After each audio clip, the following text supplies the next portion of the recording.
Bonjour, ici Daniel Dargy, ingénieur de chez Construction Daniel Dargy. Aujourd'hui, je désire vous parler du thème d'isolation de toit plat et de vérification de la structure.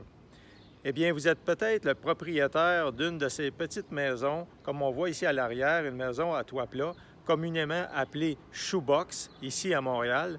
Donc, ces petites maisons qui ont été construites là, au début du siècle et vous êtes aperçu que ça fait déjà quelques années peut-être ou récemment vous l'avez acquis et vous êtes aperçu que ça coûte cher en hiver chauffer la maison parce que justement, il y a les parois sont mal isolées et surtout la toiture. Donc, vous avez peut-être contacté un couvreur afin de refaire la toiture qui est déjà qui est due pour se faire changer. Et du même coup, le couvreur vous a conseillé, pourquoi pas l'isoler en même temps pour augmenter le facteur énergétique et puis pouvoir économiser. Par contre, le couvreur vous a sûrement aussi conseillé de contacter un ingénieur en structure. Pourquoi? Parce que justement, le fait d'isoler la toiture peut amener d'importantes accumulations de neige qui, on comprend, va se produire parce que justement, actuellement, la toiture n'est pas bien isolée ou pas aucunement isolée.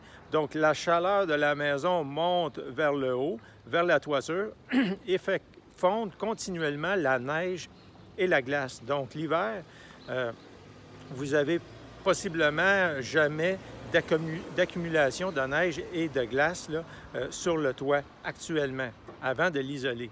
Par contre, le fait de l'isoler, ça va faire qu'il y a de l'accumulation de neige et de glace. La chaleur ne se rend plus à la toiture, elle reste dans la maison. Et du même coup, ça va faire un gros poids sur la maison. Il faut comprendre que ces maisons-là ont été construites au début du siècle, souvent 1900, et dans ce temps-là, il n'y avait pas de code national du bâtiment. Donc, les maisons étaient construites un peu d'une façon aléatoire, suivant l'expérience du menuisier. Je ne mets pas en doute la construction de ces maisons. Par contre, aujourd'hui, selon le code national du bâtiment, les toitures doivent quand même retenir une certaine capacité de neige. Et pour s'en assurer, lorsque vous avez comme plan de match d'isoler la toiture, je vous conseille fortement d'appeler un ingénieur en structure. L'ingénieur en structure, qu'est-ce qu'il va faire? Eh bien, votre couvreur vous l'a probablement conseillé.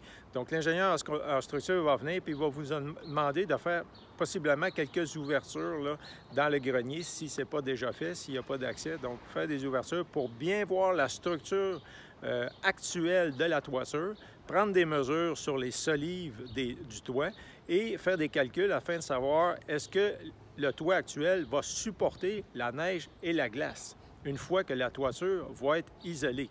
Donc, c'est ça que je fais, moi, ingénieur, Daniel Dargy, comme ingénieur. Je me rends souvent sur place de type de projet comme ça pour faire ces vérifications-là afin de voir si la toiture va supporter le poids de la neige. Sinon, on amène des solutions. Par exemple, ça peut être doubler les solives, en rajouter à quelques endroits ou rajouter des poutres intermédiaires qui vont soutenir mieux la structure du toit. Une autre chose aussi que je veux mentionner, c'est qu'une fois on fait ces recommandations-là, on va faire un plan. On va faire un plan afin de expliquer au couvreur ce qu'il doit faire avec son équipe de menuisiers. Donc, ça prend quand même des menuisiers avec des cartes de compétences, comme menuisier compagnon de la Commission de la construction du Québec. Donc, ils vont refaire ou corriger la structure du toit si c'est le cas. Sinon, l'ingénieur va simplement, si la toiture est conforme, ça se peut qu'elle soit conforme, il va écrire une lettre de conformité comme quoi la structure actuelle est conforme et peut recevoir une charge de neige. Donc, vous pouvez l'isoler à votre gré et sans avoir de problème.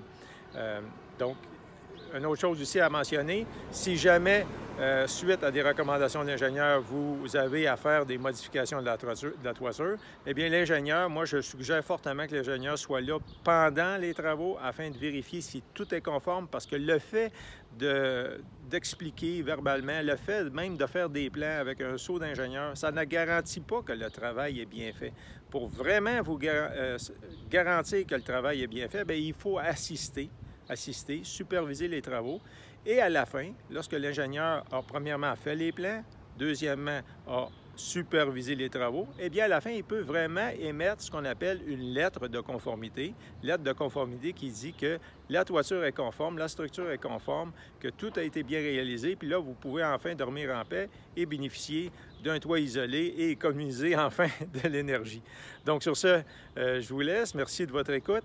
Vous pouvez écouter plusieurs de ces vidéos-là sur le site web ingénieurstructurebâtiment.com. Et bien sûr, en cherchant sur Facebook, on a une page Facebook qui s'appelle Construction Daniel Dargy, et sur YouTube en faisant Daniel Dargy, ingénieur. Donc, n'hésitez pas à me contacter, Daniel Dargy, ingénieur. Merci et à la prochaine.